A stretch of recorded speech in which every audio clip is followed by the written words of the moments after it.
ဖာဂူဆန်ဟာနီးပြူဟာပိုင်းမှာတာမန်အဆင့်နီးပြလား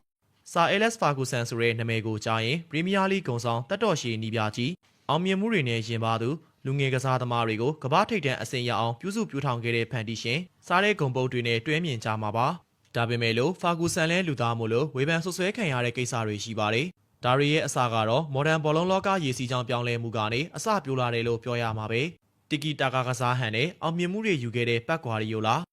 ယာကင်ကလော့ရဲ့ဂျီဂျန်ပရက်စင်တို့ပေါ်လာချိန်မှာဘောလုံးပရိသတ်တွေရဲ့အမြင်တွေစတင်ပြောင်းလဲလာကြပါတယ်ကိုပိုင် philosophy တခုချမပြနိုင်တဲ့နီးပြတွေကိုအထင်မကြီးတော့ပါဘူးဒီလိုနဲ့အနားယူသွားတဲ့ဆာယလက်ဖာဂူဆန်ကိုပါခလုတ်တိုက်လာပြီးတော့ဆာယလက်ကြီးက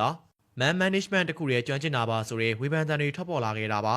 ဒီအကြောင်းအရာတွေနဲ့ပတ်သက်ပြီးဖာဂူဆန်ရဲ့တပည့်အရင်ကြီးဖြစ်တဲ့ရီယိုဖာဒီနန်ကအခုလိုပဲခြေပသွားပါတယ်ဆာယလက်ကိုနီးစနစ်နီးဗျူဟာပိုင်းတာမန်အဆင့်လို့မကျွမ်းကျင်သလိုလိုဝေဖန်သုံးသပ်ကြတာတွေတွေ့ရင်ကျွန်တော်သိရချင်တာဗျပရီးမီးယားလိဂ်ကိုဆယ်စုနှစ်နှစ်ခုလောက်လွှမ်းမိုးလာတဲ့နီးပြတယောက်ဟာနီးစနစ်မှာတာမန်အဆင့်ဖြစ်ပါမလားဗျာဒါပေမဲ့ boss ကတော့ဘယ်တော့မှနီးစနစ်နီးဗျူဟာပိုင်းတွေကိုရှေ့ရှေ့ဝေးဝေးရှစ်ရှုပ်ထွေးထွေးပြောလေးမရှိဘူးလူရင်းတို့ရှင်ညွှန်ကြားချက်တွေပဲသူ့အမြဲပြီးတယ်ဥပမာအာဆင်နယ်နဲ့ကျွန်တော်တို့ထိပ်တဲ့ရင်ဆိုင်ကြမယ်ဆိုပါစို့ boss ရဲ့ညွှန်ကြားချက်တွေကရိုးရိုးရှင်းရှင်းပါပဲသူတို့တွေ1-2ရိုက်ရင်ဘောလုံးလက်ခံမဲ့သူကိုလုံးဝအာရုံမဆိုင်နဲ့ runner ကိုပဲတောက်လျှောက်လိုက်ကတ်ထားကြမ်းခိုင်မှုချင်းရှင်ပြီးအတင်းဝင်အတင်းဖြတ်တွန်းတွန်းတက်တိုက်ကစားရမယ် PR တိုးအားတွေမှာကိုဘက်ကအမြဲတာနေရမယ် Fabregas ကို3စက္ကန့်တက်ပို့ပြီးဘောလုံးကန်ခွင့်မပေးနဲ့အဲ့ဒါမျိုးတွေပေါ့အဲ့ဒီတုန်းကအာဆင်နယ်ဆိုတာပရီးမီးယားလိရဲ့ကစားကွက်အလားဆုံးကြောက်စရာအကောင်းဆုံးအသင်းတစ်သင်းပါဒါပေမဲ့ကျွန်တော်တို့ကတော့ထိတ်ထိတ်တွေးဆုံမှုမှာသူတို့ကိုအမြဲလိုအနိုင်ကစားနိုင်ခဲ့ပါတယ်ပရီးမီးယားလိမှာ set piece ကိုအားပြုကစားတဲ့အသင်းတွေဆိုတာအမြဲလိုရှိတတ်ပါတယ်ဒါပေမဲ့ကျွန်တော်ပြောရင်ယုံပါမလားတော့မသိဘူးဘယ်အသင်း set piece ဘလောက်ကောင်းကောင်းကျွန်တော်တို့ဟာအဲ့ဒါကိုတားဆီးနိုင်ဖို့ဆိုပြီးတီးတန့်တကူတကားအစီအစဉ်ဆွဲတာလေ့ကျင့်ပြင်ဆင်တာမျိုးဘယ်တော့မှမရှိခဲ့ဘူးဒါပေမဲ့ကျွန်တော်တို့ခင်မှာကြိုက်တဲ့အချိန်ကာလအပိုင်းခြားတစ်ခုတည်းက data တွေကိုဆွဲထုတ်လာခဲ့ United ဟာ set piece ကာကွယ်မှုအကောင်းဆုံး set piece ပေးကိုအနည်းဆုံးစီရင်ဝင်အသင်းတစ်သင်းဖြစ်ကိုဖြစ်နေရမယ်ဘယ်ပြိုင်ဘက်ကိုဘယ်လိုရပ်တန်းရမလဲဆိုတာမျိုးကျွန်တော်တို့ဘယ်တော့မှမစင်စားခဲ့ဘူး United မှာ United လမ်းစဉ်ရှိတယ်အဲ့ဒီလမ်းစဉ်အတိုင်းကစားနိုင်ရင်ကျွန်တော်တို့နိုင်ပွဲရမှာပဲ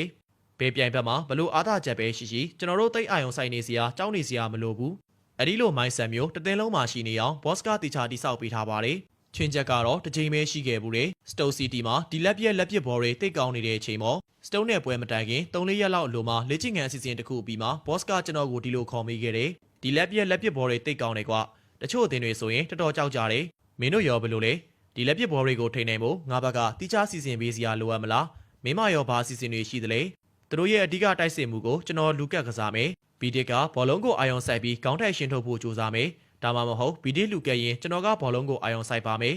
တယောက်ကဘောလုံးကိုတယောက်ကလူကိုအာယုံဆိုင်ပိတ်ဆို့နိုင်ရင်ဘာမှစိုးရင်စရာရှိမယ်မထင်ပါဘူးလို့ကျွန်တော်ပြန်ဖြေလိုက်တော့ boss ကလည်းအေးမင်းစီစဉ်ထားပြီးသားဆိုရင်ပြီးတာပဲလေဘောလုံးဟာတချို့တွေပြောဆိုသုံးသပ်နေသလောက်ခက်ခဲရှုပ်ထွေးနေတာမျိုးတော့မဟုတ်ပါဘူးတကယ်ဘောလုံးဟာအင်မတန်ရိုးရှင်းပါတယ်ဆာယလက်ကအဲ့ဒါကိုပို့ပြီးတော့ရိုးရှင်းသွားစီခဲ့တာပါတိတ်ရှုပ်ထွေးကြီးကြီးကျယ်တွေဘယ်တော့မှမပြောဘူးလူရင်းတို့ရှင်ညွှန်ကြားချက်တွေကိုပဲပြီးတယ်ရိုးရှင်းပဲကစားတယ်အဲ့ဒါကပဲဆယ်စုနှစ်နှစ်ခုကျော်အောင်မြင်မှုတွေရဲ့လျှို့ဝှက်ချက်တစ်ခုလည်းဖြစ်ကောင်းဖြစ်ပါလိမ့်မယ်ရီယိုဖာဒီနန်ဆိုတာဆာယလက်ဖာဂူဆန်လက်အောက်မှာနှစ်ပေါင်းများစွာကစားခဲ့မှုသူဖြစ်တာကြောင့်ပြိုင်ဘက်တွေကိုရင်ဆိုင်ဖို့ဖာဂူဆန်ဘလို့ပြင်ဆင်လေးရှိလဲသိမှသိကြပါတယ်ဖာဒီနန်ရဲ့စကားတွေကိုကြည့်ရင်ဖာဂူဆန်ဟာနီးပြူဟာပိုင်းမှာစီယာတဆူဆိုတာတိတာထင်ရှားပါတယ်ဒါပေမဲ့ရှုပ်ရှက်ခတ်ပြီးကစားသမားတွေစီကတောင်းဆိုမှုပြင်းထန်တဲ့နီးပြားတွေကိုမှနီးပြူဟာကျွမ်းကျင်တယ်လို့ထင်နေရင်တော့တခုခုလွဲနေပြီလို့ပြောရမှာပါပဲ